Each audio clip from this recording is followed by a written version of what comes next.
Well, Emily, another team that doesn't have to worry about Worlds this year is Fun Plus Phoenix. Yeah. My heart. Die Also, Phoenix IG die. didn't make it though. I told you, Tyler. Die Phoenix. IG. I was so scared when I was so tilted. No, I was so tilted when they beat FPX. Actually, I was so scared when Vietnam got blocked because like, are they gonna invite IG? Like, are they just gonna be like, oh, fifth seed? No. Yeah, like, no. IG needs to break. The Shy needs to leave rookie. I love They have to depart. That core needs to find greener pastures. The Shy needs a coach that will actually stop him from inting. He had 30 deaths in like 3 games. The man is. The man. Yeah, he was impressive. I think the big narrative around China this year that I think people should be paying attention to with FPX not making it specifically, outside of the mid jungle thing that I brought up earlier, which I think is also something people should be paying attention to just from a playstyle thing, is that we have so many new organizations and so many rookies at Worlds from China. And China, despite the fact that I will say this is, I would say their weakest season of LPL in about 2 years. I think just because they had to go, again, offline, back online, then playing without audiences, that kind of thing, which everyone had to do. I say this across the board for all regions. There's so much young talent that was able to come up this year in China. Like you saw players that we'd already identified who have been in the league for a few years and hadn't really been able to prove themselves from a title perspective or a results perspective, like Yakao, Zoom, Kanavi. I think of him as an LPL player, despite the fact that he is South Korean, in kind of a similar way that I think of Joinby as an LPL player. Then you have like TES, you have Knight, you have 369, who I still think is like incredibly underrated top laner by the international community. You have someone like SFM, who's been in the league for a while, and he's Vietnamese, and all of Vietnam will be behind him, like I said. But on Suning, it's a really interesting mixture because you have him, you have Bin, who is, I think, really good, despite the fact that he makes a lot of mistakes because he is a rookie. You have Angel in the mid lane, and then you have Huanfeng, who is a bot laner that honestly, like, everyone should be watching this kid in terms of like the next breakout LPL bot lane star is Huanfeng. His story is also really interesting and incredibly heartbreaking. The LPL did a written feature, an interview with him that was translated by iCrystallization on Twitter, so you can look at her Twitter feed and find it. It's really, really good. But you have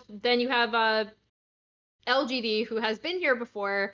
Wayless oversaw from the Chinese desk their qualification in regional finals. But that's been kind of the big story. And then you have like Victory Five, who is arguably, Worlds maybe could have made it if there hadn't been all that mess with IG. So I think that's like the main story in LPL, and I think one of the reasons why FPX didn't make it, outside of a playstyle issue and outside of everyone's gonna dunk on Khan and the team's decision to bring him in, et cetera, and the fact that Tian and Chris were underperforming, and there's a lot of reasons why FPX didn't look as strong this year. But I think one of them is just that we have so much up-and-coming Chinese talent, either true rookies like Yanja or Huanfeng, or people like 369 or Zoom or Yagao or Knight, who have been in the league for a little while, who are now really, really starting to come into their own and are on teams that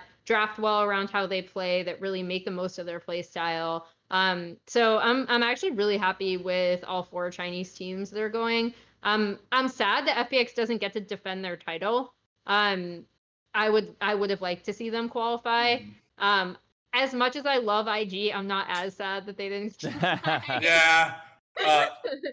Last point on this, Tyler?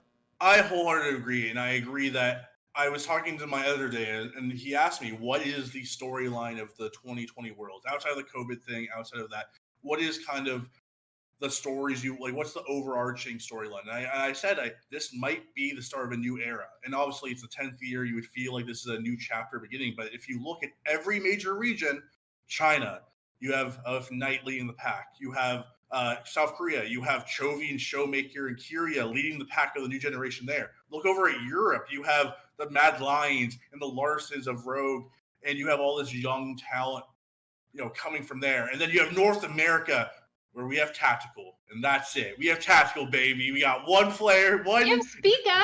Oh, Spica. Oh, sorry, Spica. We have two. We have Spica and Tactical, but I do feel like this year's World Championship is especially if T1 doesn't make it, with FPX losing, if IG losing, if T1 doesn't make it, I really do feel like it's a new era, and this is the beginning of a new era, especially if Knight, Showmaker, Chovy, and even Caps to an extent. I know Caps is a veteran now. It feels weird to say he's a veteran. He's only been playing for 3 years. He's already made 2 World Finals. It does feel like this is a new generation of Worlds where we're going to see a lot of new stars, kind of like back in 2013 when we had Cool and Faker and Uzi make their debuts on the world stage. I feel like 2020 is going to be, even though Showmaker and Chovy were there last year, I think they are much better players than they were in their rookie seasons. I think this is the year those 2 players take a step up. I think Knight is, we're going to talk about Knight so much in the next 2 months of Worlds and pre-Worlds coverage. He is the main character, I would say, of this entire Worlds. He has the coolest nickname of every player in the world. the golden left hand. How cool is that? That's the coolest. That is an anime nickname if there ever was one. But I think 2020 Worlds is all about the new era. And I think we have a lot of new stars, even from NA, that are going to show up at the World Championship.